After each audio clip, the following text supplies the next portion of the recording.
Welcome to Brick by Brick, Building Wealth Through Homeownership. I am Kim Von Dohren, your realtor. And I'm your banker, Ed Marko.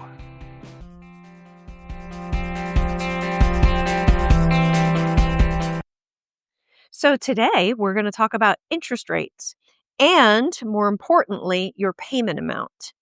We are so programmed to believe that the interest rate is the most important thing that affects our payment, but we're going to talk about some other things that may be more important.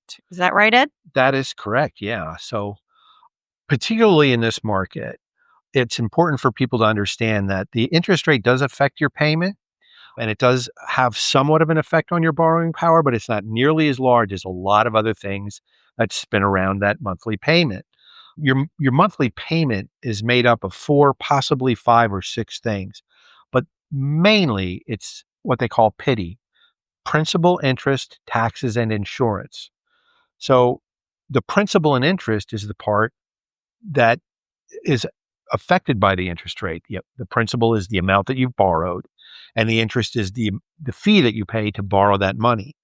But the taxes and insurance are oftentimes a greater percentage of your borrowing power is affected by that than the interest rate. So there's more than just interest rate on your payment. And taxes can vary widely from property to property. Taxes and insurance and other, not just your homeowner's insurance, but if you're putting less than 20% down, you're going to pay private mortgage insurance or MI. And that can swing wildly. And you have control over these things. On the mortgage insurance end of it, if your credit is not very good, you're going to pay a much higher rate than if your credit is very good. On a typical $300,000 home, if you've got a 620 credit score, your PMI, your mortgage insurance, is going to be in excess of $250 a month. Wow. Yes. Whereas if you have good credit, say you've got a 780 credit score, your mortgage insurance might only be $60 or $70 a month.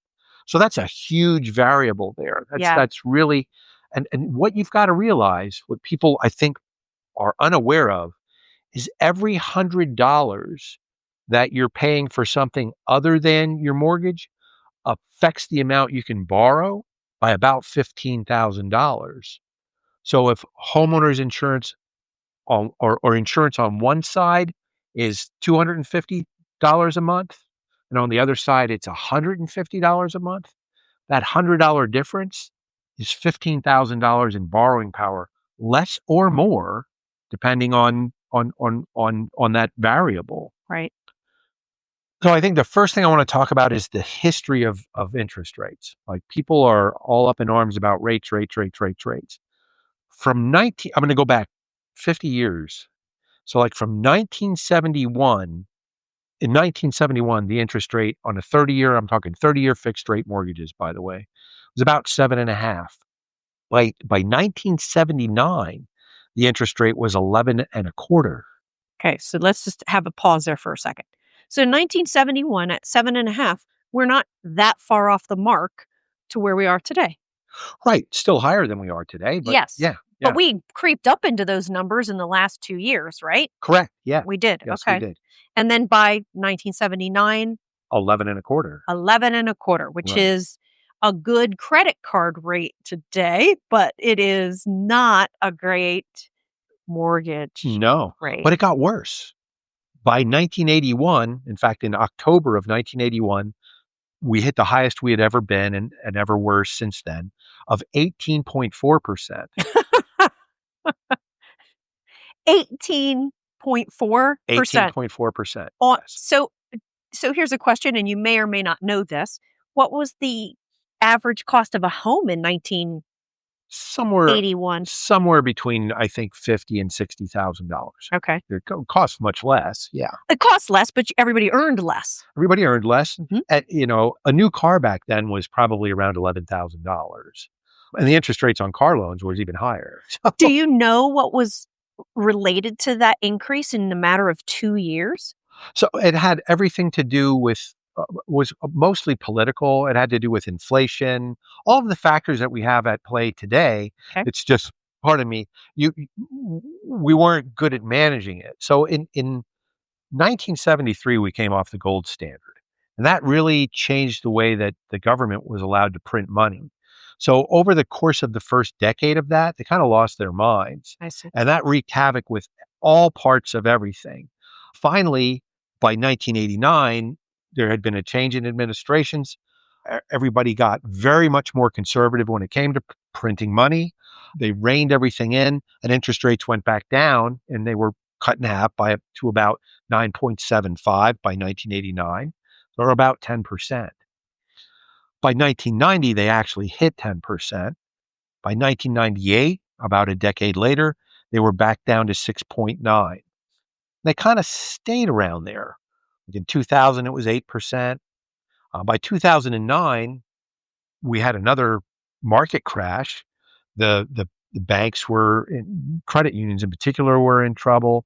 The housing market was just in turmoil. There were so many speculators out there that everything crashed. So I just want to take a moment to acknowledge that that was an extreme and abnormal thing that happened in the market. Yeah, yeah, There were a multitude of factors that created that.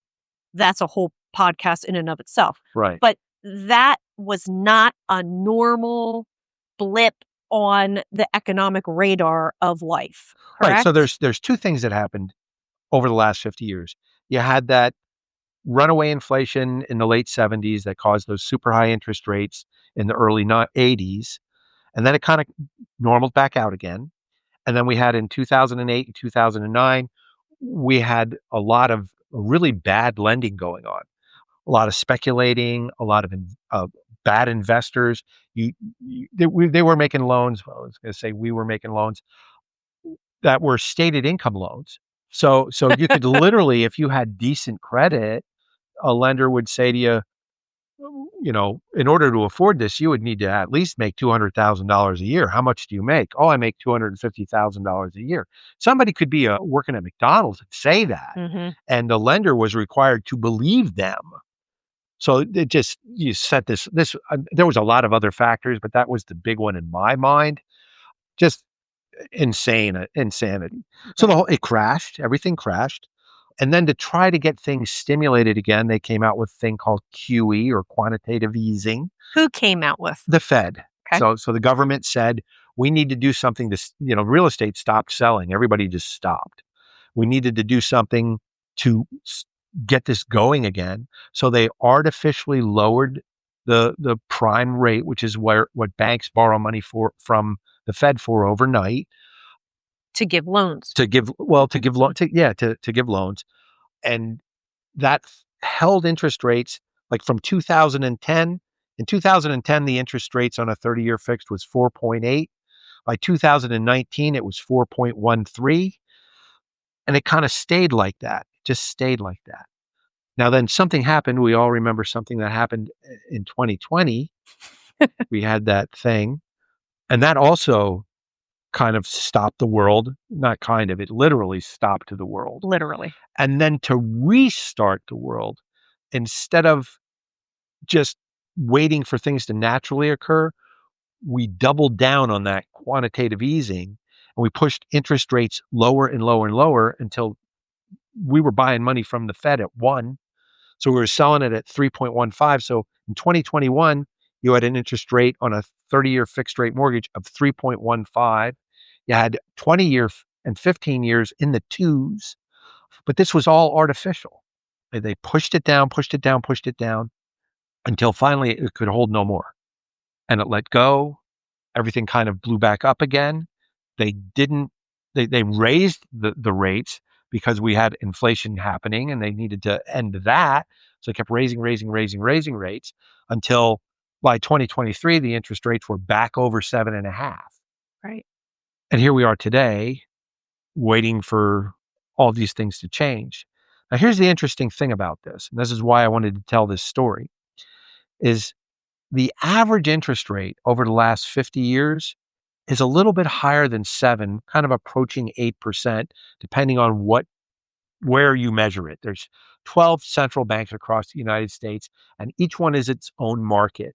So you got to average all that out. So if you average it all out, somewhere between 7.5 to 8% is the average interest rate. Now, right now, without dating the podcast, we're below that. Right. We are below that. Anytime we're below that, we should realize that that's normal.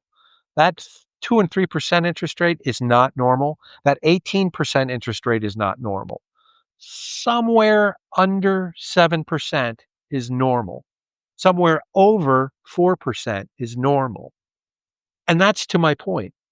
If you're talking about normal interest rates and you're saying to your real estate agent or in your head, I'm just going to wait for interest rates to get below 6, and it's 1981, you're going to wait 22 years to buy a house. And you're going to lose out on all of that appreciation and all of the money that you're not putting into that house, and you're going to rent. And that And just we all know what you leave with when you rent. you leave with your sofa. That's right. You leave with your furniture. That's Right. all you leave That's with. all you leave No with. equity. Zero Yeah. equity. Right. Yes. Yeah. So that waiting is not the good answer. But so that you feel good about it, you need to understand some things. So the difference in your mortgage payment, let's say you're looking at a $300,000 house and you're only putting 5% down. So you're going to finance $285,000. A 1 point difference in your interest rate is less than $200 a month.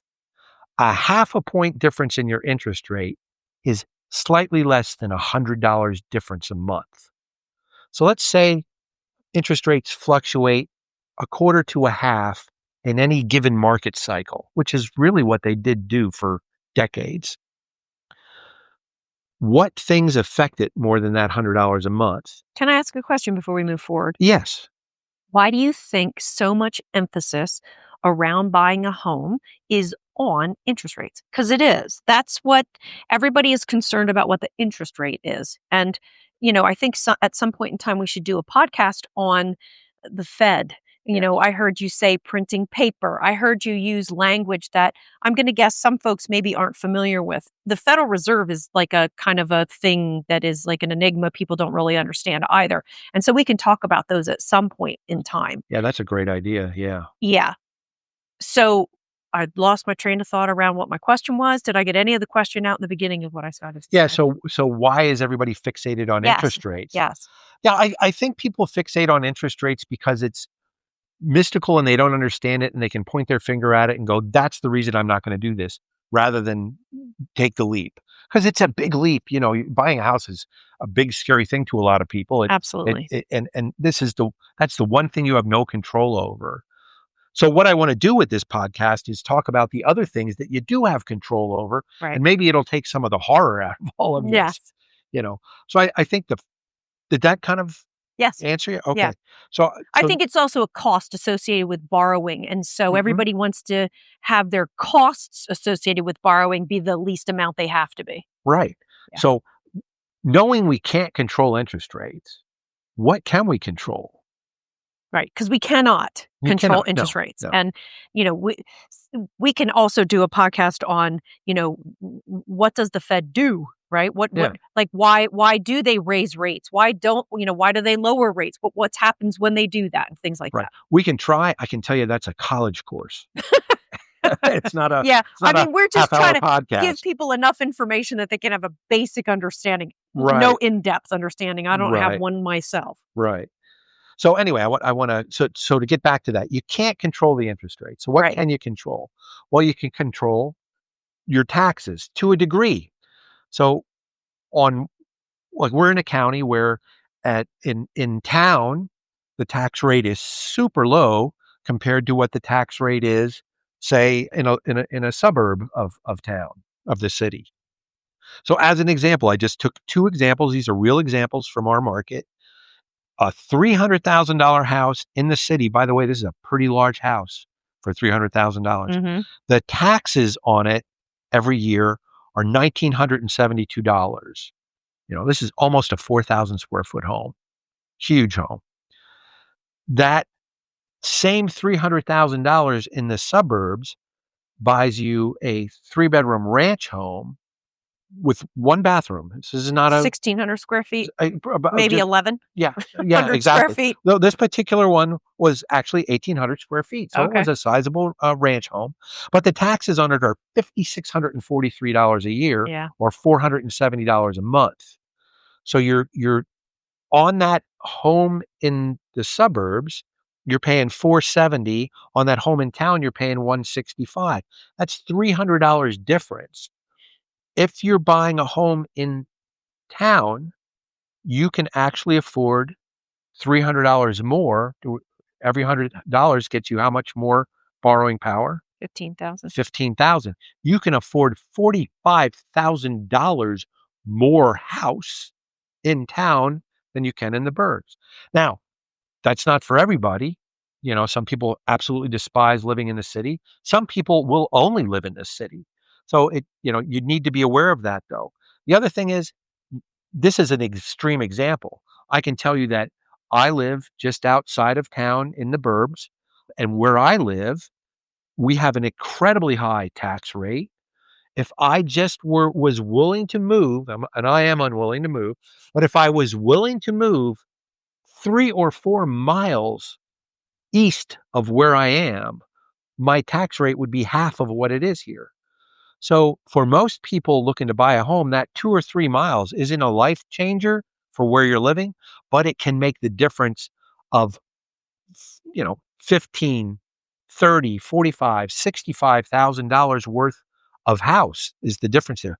Same thing with your homeowner's insurance. You need to shop for homeowner's insurance, and you need to understand how that works. If you're insuring a $300,000 home and you've got a $1,000 deductible, you're going to pay, if you got an umbrella policy and all this other stuff, about $3,000 a year, according to my agent. But It's too much, by the way. it is, it's very high, right? That's too much. So, and she said that's crazy. That's why she wouldn't recommend a $1,000 deductible. Mhm. If I have a $5,000 deductible on that same policy, it's $2,000 a year. And if I'm willing to go with a 2% deductible, it's $1,200 a year. And the difference between those two policies, same amount of coverage, just different deductibles. One is $250 a month, the other's $100 a month. That's $150,000 or $150 a month. That's another $20,000 worth of house that I can afford. Right. Just controlling where the house is and how I handle my insurance premium.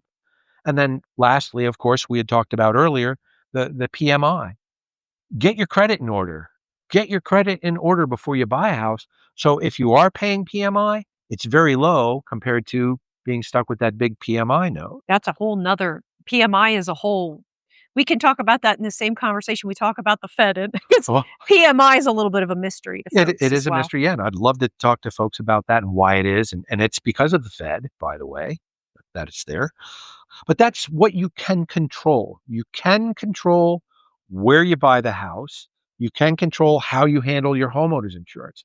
I can't tell you how many times a year, and it's very often, I will have a consumer say, okay, well, my homeowner's insurance is going to go with Bob's insurance agent because I've been using Bob's insurance agent for 20 years. And I'm like, well, okay, then the most you can afford to buy is $250,000. Oh my God, you know why? Well, because Bob's charging you $300 a month for homeowner's insurance.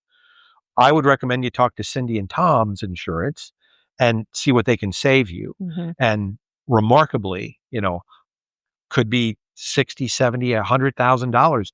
When you get into these really large houses, by the way, Kim, when you're talking to somebody that's buying a house approaching $1 million, homeowners insurance, wow. Mhm. Wow. We're not talking about $100 a month difference now. We're talking about hundreds of dollars, maybe $400 a month difference. Same thing with property taxes. If you're looking at $1 million home on one side of the county, property taxes might be $20,000 a year. Same house, other side of the county, different school district, might be $12,000 a year. Right.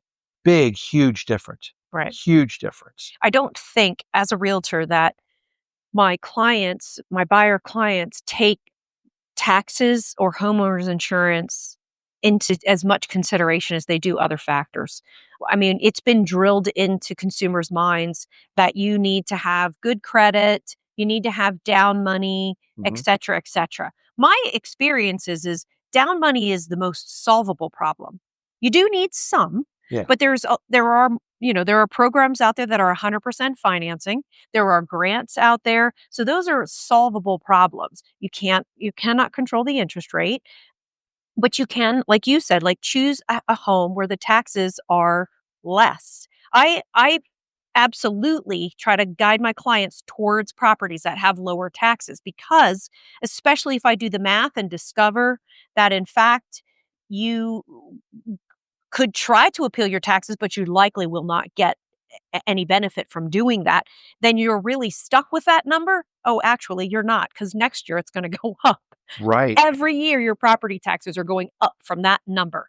So those are factors that are, I think, overlooked by buyers a lot. Is the homeowner's insurance, and the thing you haven't touched on is the HOA fees.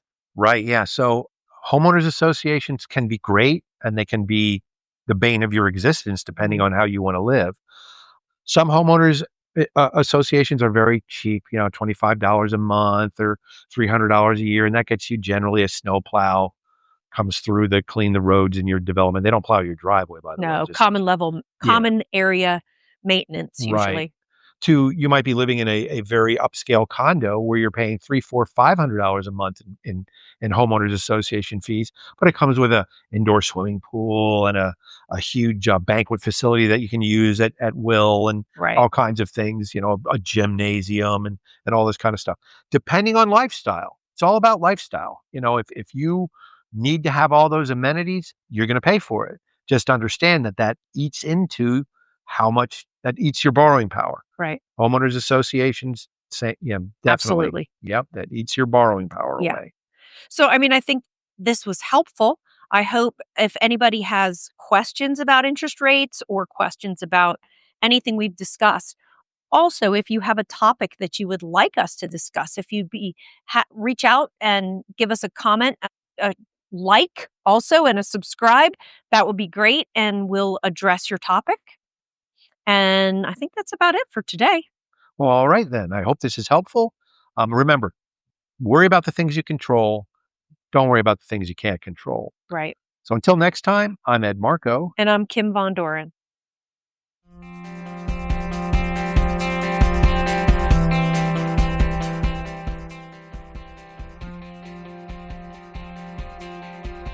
You have been listening to Brick by Brick. Be sure and subscribe, post questions for future episodes, or comment. This is a Super Squirrel production, Super Squirrel Studios, Stony Creek Mills, Pennsylvania.